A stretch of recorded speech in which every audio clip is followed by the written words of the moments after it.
할렐루야. 예. 폭염에 다들 건강하신지요? 네. 한여름의 냉수와 같이 하나님께서 좋은 소식을 저와 여러분들의 가슴 속에 부어주셨으면 좋겠습니다. 오늘 함께 은혜 나누실 하나님의 말씀은 사도행전 18장 9절에서 17절인데요. 제가 9절, 여러분이 10절, 10에서 9절, 17장 9절부터 17장까지 교독하도록 하겠습니다. 사도행전 18장 9절. 밤에 주께서 환상 가운데 바울에게 말씀하시되 두려워하지 말며 침묵하지 말고 말하라. 너와 함께 있으며 어떤 사람도 너를 대적하여 해롭게 할 자가 없을 것이니 이는 이 성중에 내 백성이 많음이라 하시더라. 1년 6개월을 머물며 그들 가운데서 하나님의 말씀을 가르치니라. 갈리오가 아바야 총독되었을 때는 유대인이 일제히 일어나 바울을 대적하여 법정으로 데리고 가서 말하되 이 사람이 율법을 어기면서 하나님을 경외하라고 사람들을 권한다 하거늘. 바울이 입을 열고자 할 때에 갈리오가 유대인들에게 이르되 너 유대인들아 만일 이것이 무슨 부정한 일이나 불량한 행동이었으면 내가 너희 말을 들어주는 것이 옳거니와 만일 문제가 언어와 명칭과 너희 법에 관한 것이면 너희가 스스로 처리하라. 나는 이러한 일에 재판장 되기를 원치 아니하노라 하고 그들을 법정에서 쫓아내니 모든 사람이 회당장 소수대네를 잡아 법정 앞에서 때리고 갈리오가 이 일에 상관하지 아니하니라. 바울은 더 여러 날 머물다가 형제들과 작별하고 배 타고 시리아로 떠나갈새 브리스길라와 아굴라도 함께하더라. 바울이 일찍이 서원이 있었으므로 갱드레아에서 머리를 깎았더라. 예, 아멘. 한 절 더 읽었는데 여기까지 읽도록 하겠습니다. 예, 우리는 살아가면서 목표를 향해 나가다가 그 목표를 바라보지 못하고 이제 집중력이 떨어질 때를 경험을 하게 됩니다. 언제 그런 것을 여러분은 경험을 합니까? 집중력이 분산됐을 때. 그것은 주변 환경 때문에 주변 환경이 그 집중력을 갖지 못할 환경에 놓이게 될 때 또 그렇게 될 수가 있겠죠. 또 외적 환경도 있지만 내적인 환경도 있습니다. 이제 예를 들어서 너무 배가 고파 또는 또 몸이 아파. 그러면 집중력이 떨어질 수가 있겠죠. 집중력이 떨어져서 정신을 잃을 수도 있는 것이죠. 예를 들어서 이제 몸에 병이 이제 깊어서 어떤 일을 하다가 보면은 깊은데도 불구하고 그 일을 끝내고자 하려고 할 때 그 일을 다 못 끝냅니다. 왜? 이제 몸이 그것을 따라주지 못하면 집중력을 발휘할 수가 없는 것이죠. 그런데 안팎으로 이렇게 내적인 거나 외적으로나 우리는 살아가면서 목표를 향해 가다가 이제 집중력을 끌어올려야 될 때 그렇게 하지 못하는 위험 요소들을 만나게 됩니다. 그것을 될 수 있으면 우리는 피해서 그것을 잘 만들어가는 것이 우리가 살아가는 지혜겠죠. 근데 하나님께서도 이런 것을 모르고 계실까요? 하나님께서 우리가 다 알고 계실 것입니다. 우리가 살아갈 때 이런 것이 필요하다. 네가 하나님이 큰 일을 하려고 하면 이런 위험한 일들이 있을 거다. 이런 것들을 왜 하나님께서는 모르시겠습니까? 그런데 하나님께서는 이 사도 바울에게 증인을 삼아 주셨어요. 하나님께서 사도 바울에게 증인을 삼아 주신 것은 높고 낮은 사람들에게 앞에 서서 하나님이 그리스도의 증인이 되게 하시려고 부르신 나의 그릇이다. 이렇게 그를 부르실 때부터 그 예언자를 통해 말씀해 주셨습니다. 그리고 얼마나 많은 이제 환난을 그에게 겪어야 될 것을 보여주신 것이다. 그가 이제 환난과 핍박을 당했는데 핍박을 가한 자였는데 그런 것을 또 보게 된다라는 겁니다. 그래서 사도 바울이 사는 날 동안 환난과 핍박이 있었습니다. 마치 불구덩이에 가서 불구덩이 속에서 이제 생명을 구하는 이와 같은 사명을 사도 바울에게는 하나님이 특별히 주셨어요. 여러분은 어떻습니까? 여러분은 나에게 어떤 하나님이 특별한 은혜를 주셔서 어떤 일을 하라고 이렇게 말씀해 주셨습니까? 그렇다면 어떤 다른 사람의 의견이 아니라 그것은 반드시 이루어져야 할 일이죠. 그것은 반드시 해내야 될 일이고 누구도 막을 수가 없습니다. 그런데 대개 사람들은 하나님이 원하시는 일보다는 자기가 원하는 것을 이제 구하면서 목표를 이루기 위해서 살아갑니다. 대학을 합격해야 되고 좋은 직장을 다니고 또 사업을 성공을 하고 또 이제 또 학업을 잘 마치고 또 좋은 결과물을 내기 위해서 노력을 하죠. 그런데 또 사업을 하고 많은 사업을 해서 또 돈을 벌고 하는 결과물을 내기를 원하는데 사실은 이런 일도 안팎으로 여러 가지 어려운 문제들을 경험을 하게 되는 것입니다. 그런 문제들을 이제 문제들 속에서 낙심하는 것이 아니라 원칙이 있습니다. 사도 바울을 통해서 저와 여러분이 그것을 바라볼 수 있으면 참 감사하겠습니다. 사도 바울은 하나님의 사명을 감당할 때 낙심이 찾아왔습니다. 또 그럴 때 하나님께서 그에게 말씀해 주셨습니다. 두려워하지 말고 침묵하지 말라. 사도 바울에게 낙심이 있고 또 두려움도 있었습니까? 왜 두려움이 없겠습니까? 자기를 죽이려고 하죠. 또 자기를 고소하려고 하죠. 또 자기를 채찍으로 때리죠. 돌로 때리죠. 또 고소해서 40에 하나 감한 배를 몇 번씩 맞게 하죠.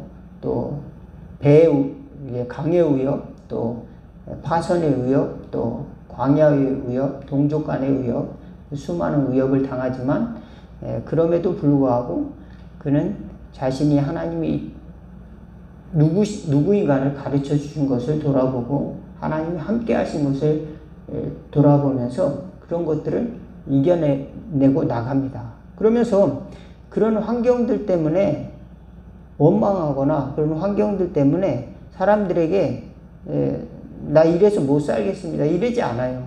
나 감옥에 갔으니 나 좀 꺼내주세요. 뭐 이런 기도를 요청하는 것이 아니고 나 선교여행 갈 테니까 후원금 좀 보내주세요. 뭐 이런 요청도 안 합니다. 예. 나 어디가 아프니까 좀 1년간 안식년 하겠습니다. 뭐 그럴 테니까 교회를 좀 잘 돌봐주세요. 뭐 외국에서 1년 동안 쉬다고 있으니까 좀 후원금 좀 보내주세요. 사도 바울은 그러지를 않았습니다. 뭐 교회에 부담을 지우질 않았고 그 스스로 감옥에 가 있을지언정 그는 자신이 누구인가를 알았습니다. 누구이냐면 하나님이 죄인 중에 괴수로서 하나님의 은혜를 받은 하나님의 종으로서 하나님이 보내신 예수 그리스도의 증인으로서 불렀다는 것을 명확히 알고 있었습니다. 그러므로 자기 자신이 누군가를 돌아보고 그리고 하나님이 부르신 부르심의 목표, 내가 누군가, 내가 과연 하나님이 종인가, 또 하나님이 부르심을 받은 하나님의 자녀인가, 또 왜 하나님이 나를 부르셨을까, 이것을 깊이 깨달은 사람이 바로 사도 바울이었습니다. 많은 사람들은 이것을 잘 알지 못하고 자꾸 문제가 생기면은 환경을 바라보고 낙심을 하는 수가 너무도 많아요. 물론 사도 바울에게도 낙심되는 환경과 두려운 환경이 많았습니다. 왜냐하면 전도를 하면은 제가 사도행전을 읽다 보면은 사도 바울이 가는 곳마다 다 잘됐다고 이야기는 하지 않습니다. 아레오바고에서 설교할 때도 지난주에 설교했는데 몇몇 사람이 단지 예수를 믿었을 뿐입니다. 아레오바고에서 열심히 이제 아덴에서 설교를 하는데 몇몇 사람이 이제 예수를 믿었고, 어떤 곳에서는 또 하나님의 백성이 또 많이 돌아오고, 많이 부흥하는 반면에 또 핍박하는 사람들도 찾아오고, 오늘 보니까 유대에 있는 사람들이 고소하기 위해서 그를 찾아왔습니다. 갈리아가 아가야 총독되었을 때 유대인들이 일제히 일어나 바울을 대적하여 법정으로 데리고 가서, 그래서 바울을 이제 죽이려고 이제 이렇게 하니까, 거기는 갈리오가 자세히 보니까 특별히 그를 벌할 만한 특별한 소동을 일으킨 거나 살인죄나 무슨 도적행위나 뭐 이런 거를 안 한, 무슨 사기죄나 뭐 이런 걸로서 할 것이 아니라 그 유대인의 법에 관한 거기 때문에 자기에게 책임이 돌아갈 것 같으니까, 당신들의 법에 관한 문제이므로 마치 그 빌라도와 같이 당신들이 알아서 해라. 내가 관여할 바가 아니까 당신들의 법 안에서 해결하라. 이렇게 이야기를 하는 것입니다. 여기 보니까 만일 언어와 명칭과 15절에 너희 법에 관한 것이면 너희가 스스로 처리하라. 나는 이러한 일에 재판관이 되기를 원치 아니하노라. 그리고 그들을 쫓아내니까 회당장을 잡아가지고, 유대인의 그 회당장에서 바울이 이제 사람들을 가르치고 전도를 했는데, 그 회당장을 잡아가지고 때리고 또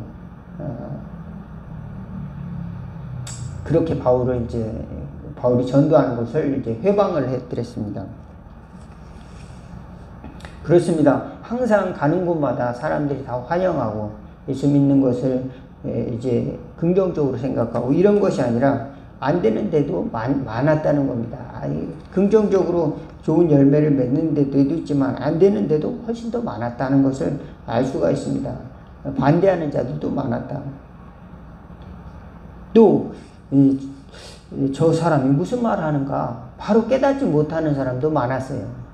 그런 상황 속에서 사도 바울은 낙심될 수도 있었지만 낙심되지 않고 평생, 그렇다고 해서 달마다 무슨 월급이 나오는 것도 아니고 각종 위험을 감수해야 되지 않습니까? 기본적인 것도 다 제공이 되지 않는 거예요. 어떤 일을 하면은 일을 하기 위해서 안전장치가 필요하지 않습니까? 회사를 들어가면 회사에서 이제 보험 같은 걸 해주잖아요. 4대 보험이라든지 무슨 식비라든지 뭐 이런 걸 제공해 줄 거 아닙니까? 오늘날과 같으면. 근데 사도 바울은 뭐 그런 게 어떤 보장되는 게 없이 하나님이 부르심을 위해서 뭡니까?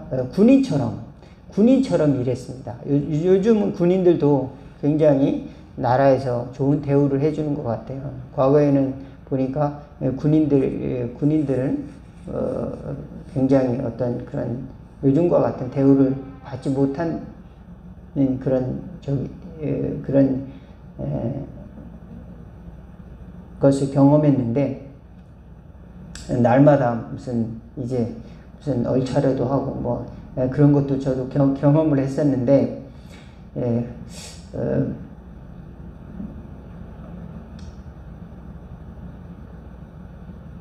사도 바울은 그런 여러 가지 어려움 속에서도 하나님이 자기를 부르심의 상을 향해서 목표를 잃어버리지 않고 잘 나갈 수 있었던 것은 무엇이었을까? 그 동기, 그 근원적인 힘은 무엇이었을까? 저는 이것을 이제 여러분에게 말씀드리고자 하는 겁니다. 그래서 여러분이 낙심되고 살다가 사는 동안에 집중력이 떨어질 때 우리가 돌아가야 될 곳은 어딘가? 그것은 나 자신을 사랑하는 겁니다. 나 자신이 하나님께 용서받은 죄인이다 믿으시기를 바라겠습니다. 하나님이 나를 사랑한다. 나는 죄인 중에 괴수지만은 예수님이 나를 대신해서 십자가에 죽으시고 나를 용납하셨다. 그래서 나는 나의 존재 자체를 인정할 수 있다. 나의 존재 자체가 부정되는 것이 아니라 하나님 안에서 나는 새 사람으로서 인정이 되었다. 이것을 다시 우리가 확인하는 것이 중요합니다. 나는 하나님 안에서 받아들여진 존재다. 이것을 반드시 믿으시기를 바라겠습니다. 하나님이 나를 버린 것이야. 난 죽어도 싸. 이런 종류의 그런 자학이 아니라 하나님이 죄인임에도 불구하고 나를 받아주셨다. 용서해 주셨다. 그것을 다시 기억하는 것입니다. 그 다음에 그 하나님의 사랑은 누가 막을 수가 없다는 겁니다. 그 하나님의 부르심과 또 은사는 후회하심이 없고, 또 하나님의 사랑은 하늘의 것과 땅의 것과 또 어떤 힘이나 또 어떤 권세나 어떤 영적인 것이나 어떤 것이라도 막을 자가 없다. 하나님의 사랑은 막을 그 무엇도 없다. 로마서 8장에 어떤 권세나 기품이나 높음이나 아무 피조물이라도 또 칼이나 능력이나 적신이나 위협이나 칼이라 하나님의 사랑에서 끊을 자가 아무것도 없다. 그렇게 노래를 부르고 있습니다. 하나님의 사랑에서 끊을 수 없다. 우리를. 그 다음에 하나님께서는 하나님의 선하신 계획을 위해서 모든 것을 합력해서 선을 이루어 가신다.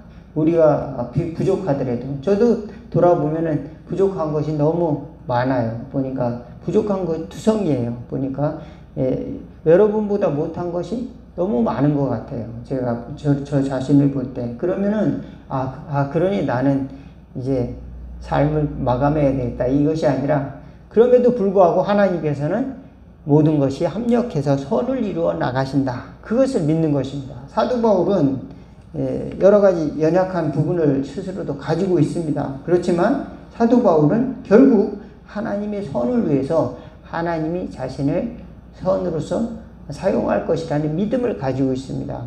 상황이 내 뜻대로 되지 않을 때조차도 무슨 핍박을 당해서 버려짐을 당한다든지 또 감옥에 간다든지 또는 이제 형벌을 받는다든지 그럴 때조차도 하나님의 선을 위해서, 복음의 진보를 위해서 하나님이 쓰시는 것이구나, 이렇게 아주 지혜롭게 받아들였다는 겁니다. 어떤 사람은 내가 왜 이렇게 억울한 일을 당해요, 막 울면서 나 집에 가고 싶어요, 나 좀 빨리 집에 보내주세요, 이런 종류가 아니라는 겁니다. 사도 바울은 그 삶을 이미 각오를 했다는 겁니다. 내가 죽을지언정 하나님의 복음은 끝나지 않고 그것은 이루어지고 완성되어져야 할 하나님의 일이다. 그리고 거기에 이제 자기 운명을 내던졌던 사람입니다. 그렇습니다. 그렇다면은 반드시 해내고야 말 어떤 것들이 있다면은 환경에서 너 언제까지 이런 결과를 내야 돼, 그런 데 대해서 너무 스트레스를 받지 않으셔도 하나님께서는 우리에게 하나님의 선을 위해서 우리를 각 사람을 부르셨다는 것을 깨닫게 되는 겁니다. 그런데 많은 사람들이 자꾸 비교를 하는 거예요. 저 사람은 무슨 교회를 개척했는데 몇 년 만에 몇천 명의 교인을 만들었어. 어떤 큰 일을 했어. 기적을 일으켰어. 나는 이게 뭐야. 이런 비교하는 마음, 이런 마음도 들 수도 있는데, 평생 하나님께서 우리를 부르셨다면 그러한 결과라든지 또 내가 생각하는 결과, 내 이 정도 됐으면, 한 10년 정도 됐으면 이렇게 어느 정도 결과를 내야 되지 않는가, 5년 정도 되면 이 정도 결과를 내야 되지 않는가, 그 프레임에 갇힐 수 있다는 겁니다. 왜 나는 망했나? 5년 정도 했으면, 10년 정도 했으면 이 정도는 성공해야 되지 않겠나? 이런 생각 때문에 스스로 거기에 갇혀버리면 낙심과 패배의식에 사로잡힐 수밖에 없다. 그런데 사도 바울을 바라보면은 하나님께서는 그에게 용기를 주시고 또 그에게 다시 복음을 전파하도록 또 상황을 바꾸어 나가주시는 것을 알 수가 있습니다. 회당장을 통해서 또 갈리오를 통해서, 여기 보니까 이제 갈리오를 통해서 사도 바울이 그 형벌을 받는 것을 피할 수 있도록 이렇게 하고, 또 다른 곳에서 복음을 전할 수 있도록 이렇게 해 주셨습니다. 사도 바울은 그래서 이런 환경이나 이런 그 상황에 비추어 보면 낙심되거나 두려워할 상황이 굉장히 많이 있습니다. 배고픈 것도 그렇고, 그렇고 거처할 곳이 없는 것도 그렇고 또 이제 또 인권이 존중되지 못하고 감옥에 간다든지 매질을 당한다든지 채찍에 맞는다든지 이런 일들이 많았음에도 불구하고 사도 바울은 오로지 한 가지 목적, 하나님의 뜻이 이루어지고 하나님의 교회를 위해서 늘 기도하고 또 걱정했던 것을 알 수 있습니다. 노년에 보면 사도 바울이 감옥에서 이제 자기가 풀려나기를 위해서 기도해달라고 하는 것이 아니라 오히려 교회들을 위해서 걱정하면서 이제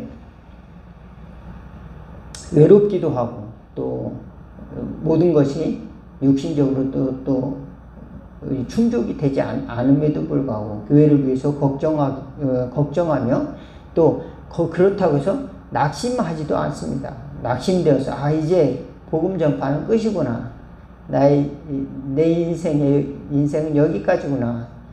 복음이 온 세상에 전파되어야 될 텐데 이제 조금 예수님을 전하다가 이러다 끝나고 말 것인가. 몇 개 교회를 개척했는데 뭐 이것이 정말로 온 세상을 바꿀 만한 하나님의 일인가.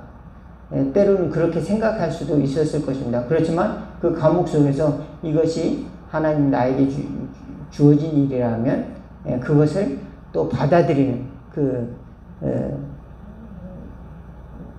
하나님의 은혜가 있었습니다. 그래서 그 속에서 교회들을 향한 권고의 말씀과 또 기도의 메시지 또 하나님이 주신 메시지들을 이렇게 기록하고 편지로서 남긴 것이 신약 성경의 반 정도가 됩니다. 이 신약 27권 중에 13권이 사도 바울의 글이에요. 우리가 보기에 집중력을 잃어버릴 만한 상황입니다. 그런데 사도 바울은 그 집중력을 잃어버릴 만한 상황 속에서 최고의 집중력을 발휘해서 오늘날까지 복음 전파의 가장 획기적인 도구로 사용하는 신약 성경의 반을 완성했다는 사실을 믿으시기를 주의 이름으로 축원을 드리겠습니다. 이제 낙심할 수밖에 없는 상황 속에서 또 목표가 잃어버릴 수밖에 없는 상황 속에서 사도 바울은 기도했습니다. 그래서 하나님이 용기를 얻었습니다. 여기 보니까 바울이 이제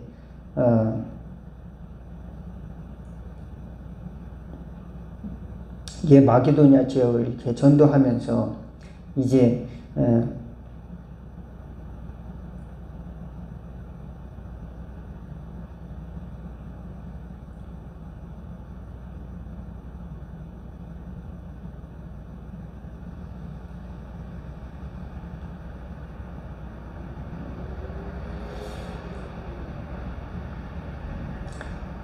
낙심하고 있을 때, 두려워하고 있을 때 두려워하지 말라. 이 성에 이제 하나님이 내 백성들이 많다 이렇게 말씀해 주셨습니다. 그래서 큰 목표가 있을 때 이게 목표에 가까이 접근하고 있구나. 하나님이 목표에 내가 멀리 떨어져 있는 것이 아니구나. 이제 성공해 가고 있구나. 그것을 이렇게 가르쳐 주시고 용기를 주셨습니다. 저와 여러분들이 낙심하고 있을 때 때로는 잘 깨닫지 못했을 때 기도와 또 하나님이 나를 부르신 또 부름의 정체성을 다시 바라볼 때 우리는 다시 이제 힘을 얻고 용기를 얻게 될 줄로 믿습니다. 그러면 내가 누구인지 또 하나님의 사랑에 대한 확신과 또 성령님께서 주시는 또 지혜를 가지고 위로를 받고 또 용기를 얻고 또 능력을 받고 또 하나님의 은사를 받아서 하나님이 주신 일들을 감당하게 되는 줄로 믿습니다. 그래서 사도 바울은 이제 자신은 능력 주시는 자 안에서 모든 것을 할 수 있다 이렇게 고백을 하는 것입니다. 사도행전 빌립보서 4장 12절 13절에 보면 나는 비천에 처할 줄도 알고 풍부에 처할 줄도 알아 모든 일을 곧 배부름과 배고픔과 풍부와 궁핍함에 처할 줄도 아는 일체의 비결을 배웠노라. 내게 능력 주시는 자 안에서 내가 모든 것을 할 수 있느니라. 우리가 배고플 때 또는 비천에 처할 때 또는 너무 풍부해져서 너무 이제 누릴 수 있을 때 그랬을 때도 때로는 목표를 향해서 정확히 잘 나가지 못하고 곁길로 나가기가 쉽습니다. 그렇지만 사도 바울은 깨닫게 되는 것입니다. 하나님이 내게 능력 주시는 그 은혜 안에서 나는 모든 것을 다 할 수 있다. 저와 여러분들이 이런 비결을 깨닫고 저와 여러분들이 낙심하는 순간, 두려워하는 순간도 이기면서 집중력을 잘 가지고 승리하는 저와 여러분 다 될 수 있는 성도들이 될 수 있기를 주의 이름으로 축원을 드리겠습니다. 기도하겠습니다.